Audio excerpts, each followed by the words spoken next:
আগের ভিডিওতে আমরা পড়েছিলাম যে অঙ্কগুলো রয়েছে 1 2 3 4 5 6 7 8 9 এই অঙ্কগুলো দুটো বা তিনটা একত্র করে আমরা এক অঙ্কের সংখ্যা, দুই অঙ্কের সংখ্যা বা তার বেশি সংখ্যাও তৈরি করতে পারি।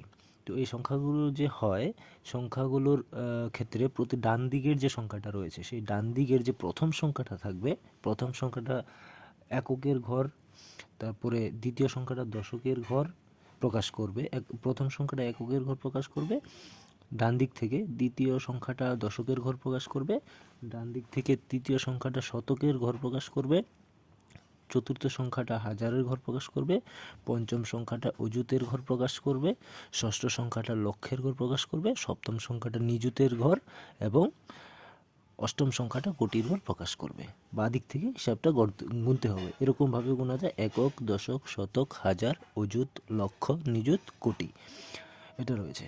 এখন এক অঙ্কের সংখ্যার ক্ষেত্রে মনে করো এটা আমি এগুলো বন্ধ করে রাখলাম। এটা হচ্ছে এক অঙ্কের সংখ্যা, এককের ঘরে শুধু একটাই সংখ্যা থাকে আর সেটা এককের ঘরেই ধরা হয়। তারপরে যদি দুই অঙ্কের সংখ্যা হয় তাহলে দুটো সংখ্যা থাকবে, এটা ধরো 1 0, দুটো সংখ্যা, দশকের ঘরে 1 রয়েছে তাহলে এটা হবে 10। সেরকমভাবে তিন অঙ্কের সংখ্যা যখন হবে তখন শতক পর্যন্ত হবে।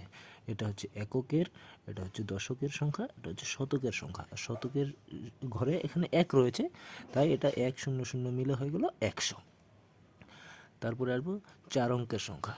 4 অঙ্কের সংখ্যায় কি রয়েছে? 4টা অঙ্ক থাকবে, 1 2 3 4, 4টা অঙ্ক থাকবে।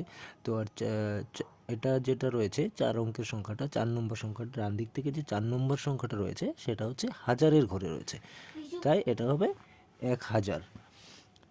তারপরে আসবো 5 অঙ্কের সংখ্যার ক্ষেত্রে। 5 অঙ্কের সংখ্যাতে 5টা সংখ্যা থাকবে, 1 2 3 4 5। আর এটা কি রয়েছে? একক, দশক, শতক, হাজার, অযুত। একটা রয়েছে, লাস্ট সংখ্যাটা যেটা রয়েছে সেটা রয়েছে অযুতের ঘরে। আর অযুতের ঘরে যখন থাকবে তখন এখানে একটু অন্যরকম হবে। অযুত এবং হাজার এই দুটো সংখ্যা মিলে যে সংখ্যাটা হবে তত হাজার হিসেবে, তত হাজার বলা হবে এটাকে। যেমন একক, এখানে হাজার আর অযুতের ঘরের সংখ্যা দুটো মিলে হয়েছে কত? 1 0 10, তাহলে এটা হবে 10,000। তাহলে পাঁচটা সংখ্যা দিয়ে যদি তৈরি হয় তাহলে লাস্ট দুটো সংখ্যা দিয়ে যে সংখ্যাটা তৈরি হবে তত হাজার ধরা হবে। এটা হচ্ছে 5 অঙ্কের সংখ্যা। এখন 6 অঙ্কের সংখ্যার ক্ষেত্রে কোথায় যাচ্ছে? 1 2 3 4 5 6, এটা যাবে লক্ষর ঘরে। তো এখানে লক্ষর ঘরে যখন হবে তখন হয়ে যাবে 1 লক্ষ। এখানে লক্ষর ঘরে 1 আছে তাই এটা হয়ে যাবে 1 লক্ষ। তারপরে যাবে 7 অঙ্কের, 1 2 3 4 5 6 7, এটাকে আমরা 7 অঙ্কের একটা সংখ্যা মনে করছি। আর 7 নম্বর ঘরে কি রয়েছে? নিযুতের ঘরে রয়েছে। নিযুতের ঘরে 1 রয়েছে। তো নিযুতের ঘরে এখানে যেটা ছিল অযুত আর হাজারের ঘরে দুটো মিলে যেটা হয়েছিল তত হাজার হয়েছিল, এখানেও সেম একই রকম হবে।